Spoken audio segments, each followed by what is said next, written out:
Dalam video pertama di topik pertama ini, Dr. Ren akan memulai pembahasan tentang latar belakang dan masalah utama dari topik yang akan kita bahas, yaitu pola makan.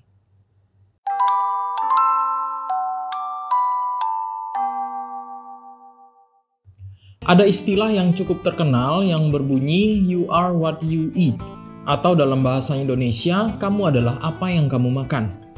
Istilah ini pertama kali dikemukakan oleh seorang pengacara dan politisi asal Prancis di tahun 1826. Istilah ini cukup populer karena istilahnya simpel tapi mengandung makna yang cukup dalam, yaitu pilihan makanan yang kita makan akan menentukan kondisi tubuh kita. Dan melalui penelitian-penelitian di bidang nutrisi di abad 21 ini, istilah itu mungkin mulai terbukti benar adanya. Pola makan adalah apa yang kita makan dan minum sehari-hari. Kata ini biasa lebih sering disebut dengan kata diet. Makanan yang masuk ke dalam tubuh akan diserap nutrisinya sehingga memberikan energi dan komponen yang dibutuhkan untuk keberlangsungan hidup. Hal pertama yang dipengaruhi oleh pola makan kita sehari-hari tentunya adalah tubuh kita sendiri. Makanan yang sehat akan membentuk tubuh yang sehat, dan sebaliknya, makanan tidak sehat akan membuat tubuh menjadi tidak sehat. Penyakit metabolik adalah salah satu dampak yang paling sering muncul akibat pola makan yang tidak sehat. Beberapa contoh penyakit metabolik adalah hipertensi, diabetes, obesitas, dan hiperkolesterolemia. Apabila kita mengidap kondisi ini, tubuh akan memiliki resiko yang lebih tinggi untuk terkena berbagai komplikasi penyakit seperti penyakit jantung koroner atau serangan jantung yang merupakan penyakit paling mematikan di dunia.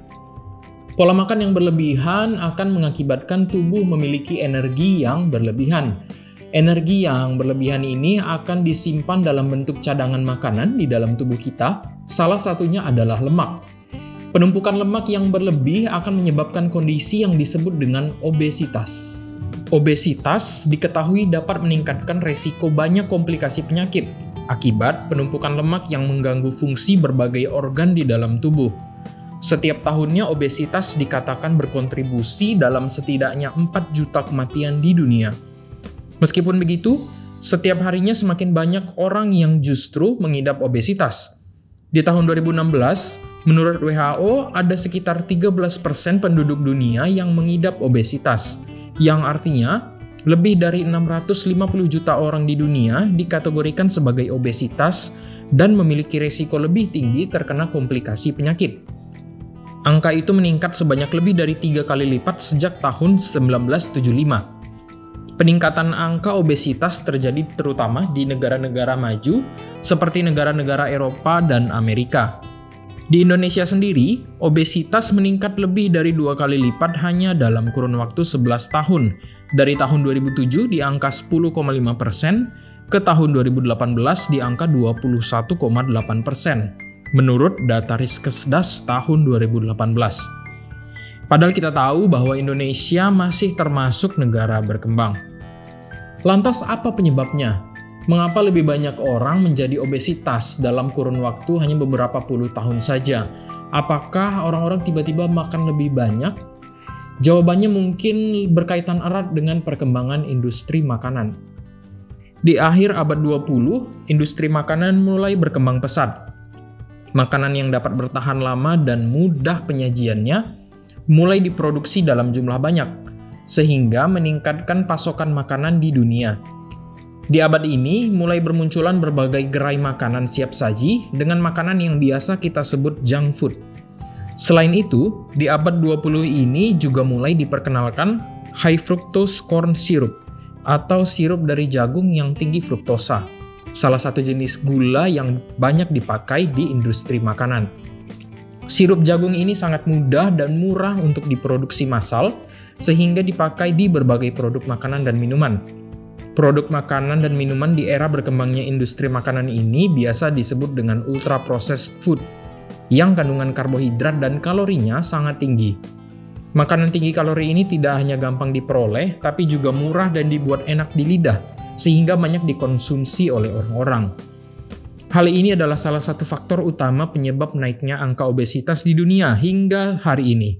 Selain pola makan, tentunya ada faktor-faktor lain yang mempengaruhi tingkat obesitas, seperti aktivitas fisik atau olahraga, polutan lingkungan, faktor sosial, dan faktor psikologis yang akan Dr. Ren bahas di lain waktu. Lalu bagaimana caranya untuk mengetahui apakah kita obesitas atau tidak? Tingkatan obesitas bisa diketahui dengan mengukur persentase lemak yang ada di dalam tubuh kita. Salah satu metode yang dikatakan paling akurat untuk mengukur estimasi persentase lemak di dalam tubuh adalah dengan menggunakan pemeriksaan Dual Energy X-ray Absorptiometry atau biasa disebut dengan nama DEXA. Namun cara ini memakan biaya yang lumayan mahal karena menggunakan peralatan yang tidak sederhana dan tidak gampang tersedia. Cara lain adalah dengan menggunakan timbangan bioimpedans, kaliper, atau membandingkan foto. Tapi terkait dengan obesitas dan kelebihan berat badan, cara sederhana yang biasa dilakukan adalah dengan menghitung indeks massa tubuh. Pengukuran persentase lemak tubuh dengan indeks massa tubuh hanya menggunakan berat badan dan tinggi badan.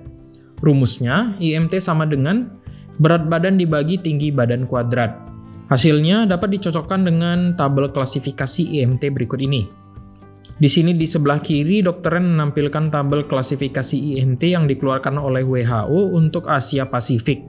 Ini dibuat khusus untuk Asia karena pengukuran IMT memiliki variasi sesuai dengan ras dan etnis, sehingga penduduk Asia dan penduduk di negara barat memiliki klasifikasi IMT yang berbeda. Batas obesitas untuk penduduk Asia di sini adalah 25, sedangkan untuk penduduk Amerika dan Eropa adalah 30. Di Indonesia sendiri melalui Kemenkes, kita memakai klasifikasi di tabel sebelah kanan ini, di mana IMT normal di angka 18,5 sampai 25, overweight atau berat badan berlebih 25,1 sampai 27, dan obesitas di angka di atas 27. Berdasarkan Permenkes RI nomor 41 tahun 2014 tentang pedoman gizi seimbang. Metode perhitungan IMT ini mengukur lemak secara keseluruhan yang ada di dalam tubuh kita. Lemak perut, lemak lengan, lemak di kaki, semuanya diukur dalam satu perhitungan di indeks massa tubuh ini. Namun temuan terbaru menyatakan bahwa mungkin untuk mengetahui resiko penyakit metabolik, lebih baik apabila kita mengukur lemak yang ada di perut atau lemak visceral. Lemak visceral ini dikatakan lebih penting untuk mengetahui resiko penyakit metabolik karena di dalam perut terdapat banyak organ tubuh, di mana apabila terjadi penumpukan lemak, lemak tersebut akan mengganggu fungsi-fungsi organ tubuh yang ada di dalam perut. Inilah yang menjadi dasar timbulnya istilah obesitas sentral atau obesitas visceral. Obesitas sentral atau obesitas visceral adalah tingkatan obesitas yang ditentukan berdasarkan lemak yang ada di perut, yang biasanya diketahui melalui pengukuran lingkar perut. Untuk laki-laki, batas lingkar perut adalah 90 cm, dan untuk perempuan 80 cm. Namun akhir-akhir ini beberapa peneliti menemukan bahwa menggunakan nilai rasio lingkar perut terhadap tinggi badan mungkin lebih akurat dalam menentukan obesitas sentral terkait dengan resiko kesehatannya. Rumus untuk menentukan rasio lingkar perut terhadap tinggi badan adalah sebagai berikut. Rasio didapatkan dari nilai lingkar perut dibagi tinggi badan. Nilai di atas 0,5 menunjukkan peningkatan risiko penyakit, sehingga target rasio lingkar perut dan tinggi badan yang sehat adalah di bawah 0,5. Atau lebih sederhananya, jangan sampai lingkar perut lebih dari setengah tinggi badan. Lingkar perut sendiri bisa diukur dengan menggunakan pita pengukur yang tidak elastis, posisi berdiri tegak pada kedua kaki. Pita pengukur dilingkarkan pada perut, posisinya boleh di pusar atau di pertengahan antara bagian terendah tulang rusuk terakhir dan bagian paling atas tulang pinggul. Pita pengukur harus menempel pada kulit, tidak terlalu ketat sehingga ada bagian kulit yang terlipat. Bagian perut tidak boleh ditahan atau ditarik ke dalam, harus rileks. Kemudian pengukuran diambil saat mengeluarkan napas. Pengukuran paling baik dilakukan di pagi hari, saat bangun tidur, sebelum makan pagi, karena isi lambung tentunya akan mempengaruhi pengukuran lingkar perut ini. Jadi untuk merangkum, di dalam video ini kita sudah sama-sama belajar bahwa pola makan atau diet dapat mempengaruhi kondisi tubuh, sehat atau tidak sehat. Pola makan tidak sehat dapat menyebabkan penyakit metabolik sehingga meningkatkan risiko komplikasi penyakit. Obesitas adalah salah satu akibat dari pola makan yang tidak sehat. Obesitas dapat diketahui dengan menghitung indeks massa tubuh.